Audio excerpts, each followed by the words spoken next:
നമുക്കതായത് ഈ പശ്ചിമേഷ്യൻ സംഘർഷത്തിന്റെ പശ്ചാത്തലത്തിൽ പാചകവാതകത്തിൽ ക്ഷാമമുണ്ടെന്നൊക്കെയാണ് പറയുന്നത്. അതിന്റെ ഒരു വസ്തുത കൂടി പരിശോധിക്കാം. എന്തായാലും പാചകവാതകവുമായി ഇന്ത്യൻ കപ്പലായ ശിവാലിക് ഹോർമൂസ് കടലിടുക്ക് പിന്നിട്ട് മുംബൈ തീരത്തെത്തി. 1.35 ലക്ഷം മെട്രിക് ടൺ ക്രൂഡ് ഓയിലുമായാണ് ഭീമൻ എണ്ണക്കപ്പൽ തീരത്ത് നങ്കൂരമിട്ടത്. ഇറാനുമായുള്ള ഭാരതത്തിന്റെ ശക്തമായ നയതന്ത്ര ബന്ധത്തിന്റെ വിജയമാണിതെന്ന് കേന്ദ്ര സർക്കാർ വ്യക്തമാക്കി. എസ് നന്ദഗോപൻ ചേരുന്നു. നന്ദൻ, ഒരു വലിയ ശിവാലിക് കപ്പൽ എത്തിക്കഴിഞ്ഞു. ഹോർമൂസ് കടലിടുക്ക് പിന്നിട്ടുകൊണ്ട് മുംബൈ തീരത്ത് എത്തിക്കഴിഞ്ഞു. വലിയ രീതിയിൽ നമുക്കറിയാം പാചകവാതക ക്ഷാമമുണ്ടാകുമെന്നൊക്കെയുള്ള കുപ്രചരണങ്ങൾ ഒരു ഭാഗത്ത് നടക്കുമ്പോഴാണ് ഭാരതത്തിന്റെ നയതന്ത്ര ബന്ധത്തിന്റെ മറ്റൊരു വിജയം കൂടി ഉണ്ടായിരിക്കുന്നത്. എങ്ങനെ കാണും?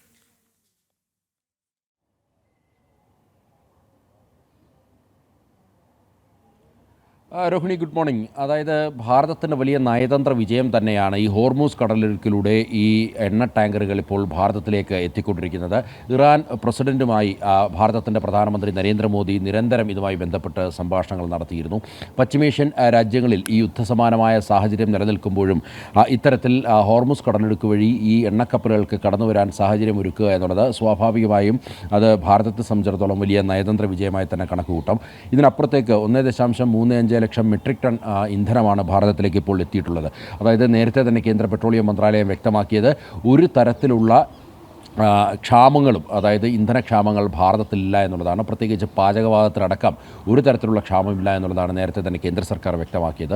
പ്രതിദിനം ഏതാണ്ട് 50 ലക്ഷം ഗ്യാസ് സിലിണ്ടറുകളാണ് ഇപ്പോൾ വിതരണം ചെയ്തുകൊണ്ടിരിക്കുന്നത്. ഏതാണ്ട് 25,000-ഓളം വരുന്ന ഗ്യാസ് ഏജൻസികൾ വഴിയാണ് ഈ 50 ലക്ഷം ഈ ഗ്യാസ് കുറ്റികൾ ഇപ്പോൾ വിതരണം ചെയ്തു വരുന്നത്. എന്നാൽ ഈ കഴിഞ്ഞ ദിവസങ്ങളിൽ നോക്കുമ്പോൾ ഏതാണ്ട് 70-75 ലക്ഷം ബുക്കിങ്ങുകൾ പ്രതിദിനം വരുന്നുണ്ട് എന്നുള്ളതാണ് പെട്രോളിയം മന്ത്രാലയം വ്യക്തമാക്കുന്നത്. അനാവശ്യമായി ഇത്തരം ഗ്യാസ് ബുക്ക് ചെയ്യുന്നത് ഒഴിവാക്കണം, പരിഭ്രാന്തി വേണ്ട എന്നുള്ളതാണ് മന്ത്രാലയം വ്യക്തമാക്കുന്നത്. പക്ഷേ ജനങ്ങൾ ഇപ്പോഴും പരിഭ്രാന്തരായി ക്ഷാമം മുന്നിൽ കണ്ടുകൊണ്ട് ഇപ്പോഴും കൂടുതലായി അല്ലെങ്കിൽ കരുതൽ എന്ന രീതിയിൽ ഇത്തരത്തിൽ ഗ്യാസ് സിലിണ്ടറുകൾ ബുക്ക് ചെയ്യുന്നത് വലിയ പ്രശ്നമായി, വലിയ ഭീഷണിയായി നിലനിൽക്കുന്ന ഒരു സാഹചര്യമാണ് നിലനിൽക്കുന്നത്.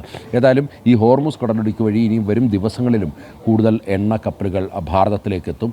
അതിനുവേണ്ട നയതന്ത്ര ബന്ധം ഭാരതത്തിന് ഇറാനുമായുണ്ട്. അതിനൊക്കെ അപ്പുറത്തേക്ക് നിലവിൽ നേരത്തെയൊക്കെ ഭാരതത്തിൻ്റെ നേവി ഈ കപ്പലുകൾക്ക് എസ്കോർട്ട് വരുമായിരുന്നു. എന്നാൽ ഇപ്പോൾ അത്തരം എസ്കോർട്ടുകൾ ഇല്ല എന്നുള്ളതാണ്. മറിച്ച് വലിയ ശക്തമായ നിരീക്ഷണത്തിൽ തന്നെയാണ് ഈ എണ്ണക്കപ്പലുകൾ ഈ ഹോർമൂസ് കടലിടുക്ക് വഴി ഇപ്പോൾ ഭാരതത്തിലേക്ക് എത്തിക്കൊണ്ടിരിക്കുന്നത്. രോഹൻ.